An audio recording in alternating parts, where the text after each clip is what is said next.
ایک بہت مشہور ڈاکٹر تھا، میں نے واقعہ کتاب میں پڑھا. مثال کے طور پہ اس کا نام ڈاکٹر احمد تھا. ساری زندگی اس نے بڑے آپریشن کیے، اس کا بڑا نام تھا. اب حکومت نے اعلان کیا کہ اس کو گولڈ میڈل دینا ہے، لائف ٹائم اچیومنٹ ایوارڈ. پوری زندگی اتنا کام کیا، اس ڈاکٹر کو ملک کے دارالحکومت میں بلایا جائے گا اور ایک بڑی تقریب ہوگی اور اس کو گولڈ میڈل دیا جائے گا. ڈاکٹر بڑا خوش کہ اتنا بڑا ایوارڈ ملنے والا ہے. ڈاکٹر صاحب نے فلائٹ بک کی، جہاز میں بیٹھے. جیسے ہی جہاز اڑا تو کچھ دیر کے بعد موسم خراب ہو گیا اور جہاز میں کوئی پرابلم ہو گئی. تو جہاز کو راستے میں کسی چھوٹے سے ایئرپورٹ پر اتار لیا گیا.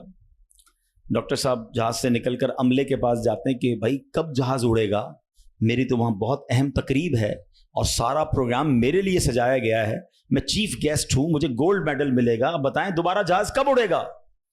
کثر چھوٹا سا ایئرپورٹ ہے، جہاز کا پرابلم بڑا ہے، اتنا جلدی ٹھیک نہیں ہوگا. آپ کو اگر پہنچنا ضروری ہے تو آپ کو ایک گاڑی لیں کرائے پر اور بائی کار چلے جائیں، آپ پہنچ جائیں گے اپنی تقریب سے پہلے. ڈاکٹر نے کہا یہ بھی آئیڈیا ٹھیک ہے، جہاز کے انتظار میں کہیں میرا پروگرام ہی مس نہ ہو جائے. ڈاکٹر صاحب نے گاڑی بک کی، رینٹ کار لی. جیسے ہی راستے میں گئے تو زبردست بارش، آندھی طوفان.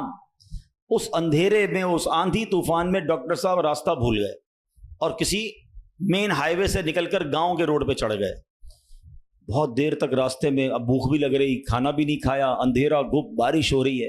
اچانک ایک چھوٹا سا گاؤں میں گھر نظر آیا جس میں ایک بلب جل رہا تھا. ڈاکٹر صاحب نے کہا اب تو حالت ایسی ہو گئی، دروازہ کھٹکھٹایا. ایک بوڑھی عورت نے دروازہ کھولا.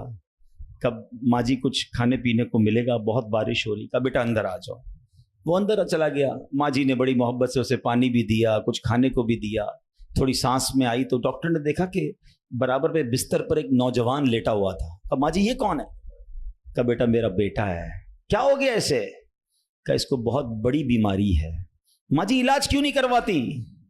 ماں جی کہتی میں نے گاؤں کے ڈاکٹر کو دکھایا ہے، ڈاکٹر کہتے ہیں ہمارے وطن میں ایک ہی ڈاکٹر ہے جس کا نام ڈاکٹر احمد ہے، وہی اس کا علاج کر سکتا ہے. مگر بیٹا میں غریب ماں ہوں، میں اپنے بیٹے کو کہاں سے ڈاکٹر احمد کے پاس لے جاؤں؟ نہ پیسے ہیں نہ کرایہ ہے. بس روز اللہ سے دعا کرتی ہوں اے اللہ تو کارساز ہے، میرے بیٹے کو شفا دے دے یا ڈاکٹر احمد کے پاس پہنچا دے. ڈاکٹر احمد رونے لگا. کہتا ہے ماں جی میں ہی ڈاکٹر احمد ہوں اور اللہ نے مجھے تیرے گھر پہ بھیج دیا ہے. جہاز کا خراب ہونا، چھوٹے ایئرپورٹ پر اترنا، رینٹ کار لینا، راستہ بھول جانا، کسی اور گھر پہ نہ رکنا، اسی جھونپڑی کے کنارے پر رکنا اور اس گھر میں جانا اور اس مریض کا علاج کرنا. اب بھی نہیں مانو گے؟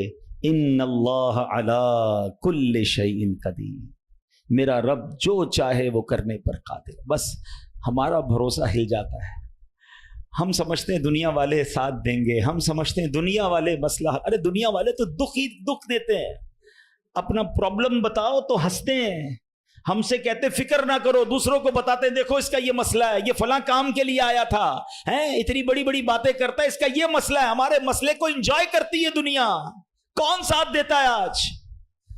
مگر جو ہمارے عیبوں پر پردہ ڈالنے والا، جو ہمیں بچپن سے لے کر آج تک نوازنے والا، جو ہمارے گناہ ہونے کے باوجود ہمیں عطا کرنے والا ہے، وہ ہمارا رب کریم ہے. ارے جو ہماری ماں سے زیادہ ہمیں چاہنے والا ہے، ہم اسے کیوں نہیں پکارتے؟